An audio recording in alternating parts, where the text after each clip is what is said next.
Another day in the life, building the rebellion episode. Although, you remember how I brought up the cherry picking old continuity thing? Like I mentioned that already. The idea of, all right, we'll take Thrawn and we'll take the Old Republic in this way. We'll mention Malachor, all that fun stuff, right? Well, here we have the not Outrider. It actually is a YT-2400. But I gotta be honest, I'm pretty sure most people who are fans of Star Wars, when they saw the thing, were like, oh my god, it's Rendar! Or something similar. Am I even close to correct? I'm actually quite curious. One of the things I do like about this episode, probably the only thing I like about this episode, other than the fact that it establishes that Sato and Thrawn have some kind of past together, is that it highlights the problem, well, that the Rebel Alliance faced when it comes to being formed, I mean. Think about this for a second. Think about how many groups across the galaxy are resisting the Empire. There's probably literally thousands, if not more. And all of those kind of follow the same problem if they've been around long enough.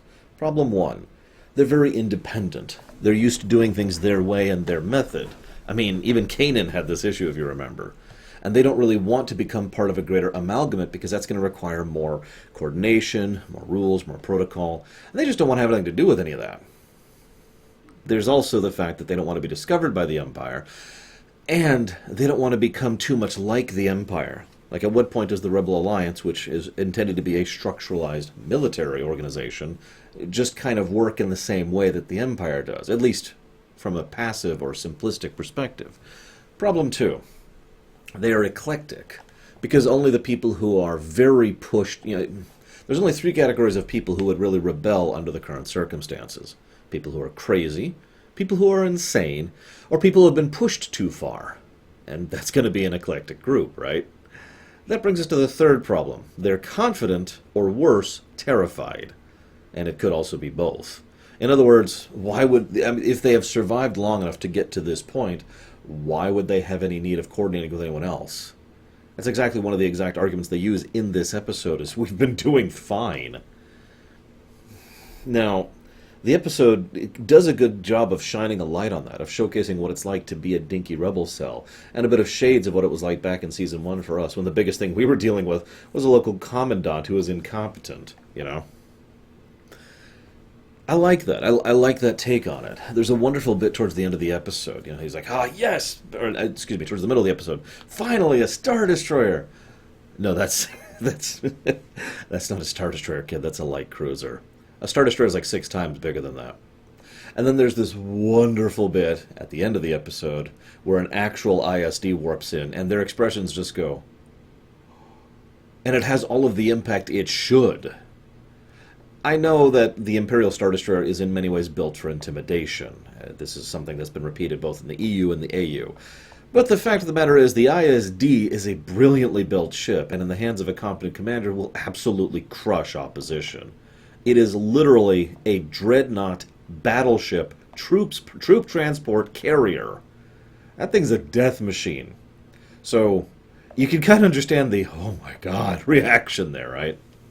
And I love that. Now that's a Star Destroyer. I love that.